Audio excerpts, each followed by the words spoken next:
to liftoff and the clock has started. Yes, sir. Reading you loud and clear. Roger, roll, Discovery. Discovery, roger, go from. Thank you, Andrew, and good evening, space fans. Welcome to the June 26th, 2019 edition of Space News. This is Tina Stagg from the Space Association of Australia, and I'm on my own this week, just like Sandra Bullock in Gravity, but with better flight training. So let's get started with some Australian news. Experts will be encouraged to develop cutting-edge space rockets in Queensland, but authorities have been unable to find a suitable launch site. An update on the state's space race was detailed last week in the state government's response to an inquiry which investigated job creation opportunities in Queensland from the establishment of the Australian Space Agency. The Queensland Government, which accepted in principle all 15 recommendations from the inquiry, has pledged to explore ways to facilitate and encourage the continued development of space rockets and hypersonic aircraft in the state. But attempts to find a suitable site for a launch facility in regional Queensland have so far proved elusive. While Queensland's geographic position on the east coast was technically very favourable for a wide range of launch capabilities, there was no immediately identifiable location in the state that met criteria for airspace, operations, environment and cultural matters, including issues important for traditional owners. South Australia is boosting its credentials as Australia's space state, with the state's budget allocating an extra $600,000 to help entice international space companies to set up in Adelaide. South Australian Premier Stephen Marshall said the Lot 14 High Technology Precinct, the site of the former Royal Adelaide Hospital, will be a hub for world-class research to drive technological innovation.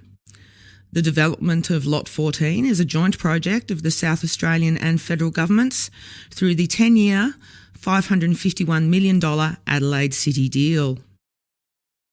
And across the pond, the payloads for the next rocket launch from New Zealand comprises 7 small satellites, including a CubeSat developed by students of Melbourne University. The launch aboard a Rocket Lab Electron rocket will be undertaken from Rocket Lab's launch complex on the Mahia Peninsula on the east coast of New Zealand's North Island.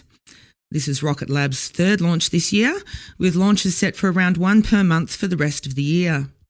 Aboard is the ACRUX-1 CubeSat, built by engineering students from University of Melbourne's Melbourne Space Program. To the US and space policy news. A group of senators is seeking to win passage of commercial space bill by adding it to a defence authorisation bill. The bipartisan group of senators, led by Texas Republican Ted Cruz, introduced an amendment to the Senate version of the National Defence Authorisation Act, or NDAA, that contains the text of the Space Frontier Act. That bill seeks reforms to commercial launch and remote sensing regulations and extends the authorisation of the International Space Station to 2030. Attaching the Space Frontier Act to the NDAA could be a means to sidestep jurisdictional disputes in the House that derailed passage of a version of the bill last year. And to the International Space Station, a startup has successfully tested satellite refuelling technology on the station. Orbit Fab flew an experiment to the station, demonstrating the ability to transfer water between 2 satellite test beds. The tests involved water that, at the end of the experiments, was transferred to the station's own water supply.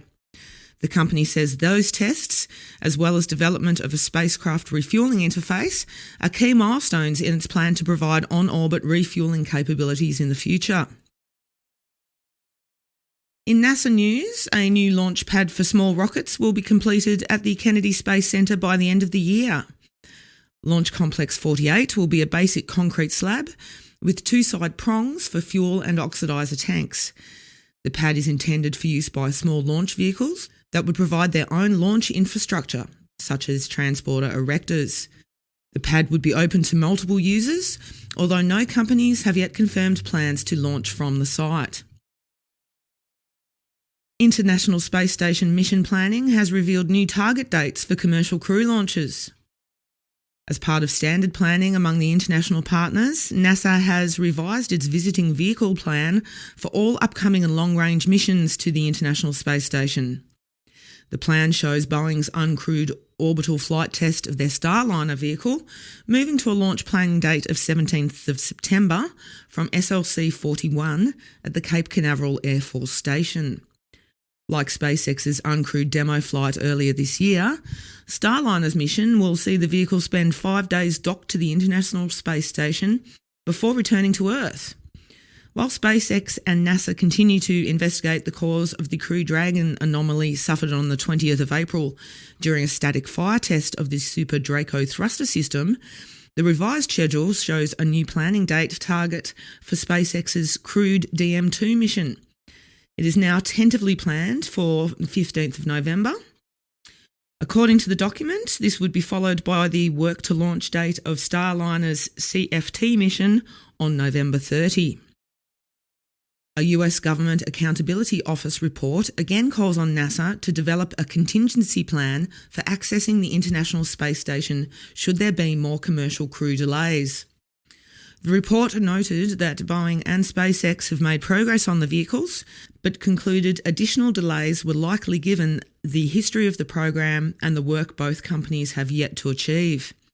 The office reiterated a recommendation made in a report nearly a year ago, calling for a contingency plan to maintain access to the station once NASA loses access to Soyuz seats. NASA responded that, with the purchase of 2 Soyuz seats earlier this year, it believes it has adequate schedule margin to allow commercial crew vehicles to become operational. To the SLS and Orion program, Boeing and other companies faced criticism in a new Government Accountability Office report about award fees for their work on NASA's exploration program. The report found that Boeing and Lockheed Martin received hundreds of millions of dollars in award fees for SLS and Orion work, even as those programs suffered schedule delays and cost overruns. The report recommended NASA find different ways to structure award fees, quote, to incentivise contractors to obtain better outcomes, unquote. NASA, in an unusually strong response to the report, defended those programs, saying the problems they experienced were not unusual for first-time programs and that the GAO used unnecessarily negative language in criticising the agency. To the Artemis program, NASA's estimate that it will need $20 to $30 billion more to land humans on the moon by 2024 seems reasonable to companies working on the agency's exploration programs. During a panel discussion recently, executives noticed most elements of NASA's Artemis program, including the SLS, Orion and Gateway, were included in previous budget estimates. The one major new item is a lunar lander, which they estimated would cost as much as $30 billion to develop based on the cost of the lunar module for Apollo. NASA has yet to provide additional details about that cost estimate, including the funding profile over the next 5 years. NASA plans to seek proposals later this summer for commercial cargo services to support the Lunar Gateway. The agency issued a draft request for proposals last week, with comments due on July 10. A final request for proposals is expected later this northern summer, with the potential for multiple awards. Companies will be required to deliver at least 3,400 kilograms of pressurised cargo and 1,000 kilograms of unpressurised cargo to the Gateway on each mission, with the ability to remain docked there for up to 3 years at a time before departing with cargo for disposal. French space agency CNS signed an agreement with NASA on cooperation on the Artemis program. The agreement, signed during the Paris Air Show, does not specify what roles CNS would play in Artemis. Jean-Yves Le Gaulle, president of CNS, said there was a certain enthusiasm about NASA's plans to return humans to the moon. Firm decisions about Europe's role in the program won't come until a meeting of ministers from member nations of the European Space Agency in November. To Ireland. Ireland has published the country's first space strategy. To be sure. The The Irish government's national space strategy seeks to support the development of an economically sustainable and expanding space active industry in the country in areas from investment to development of talent.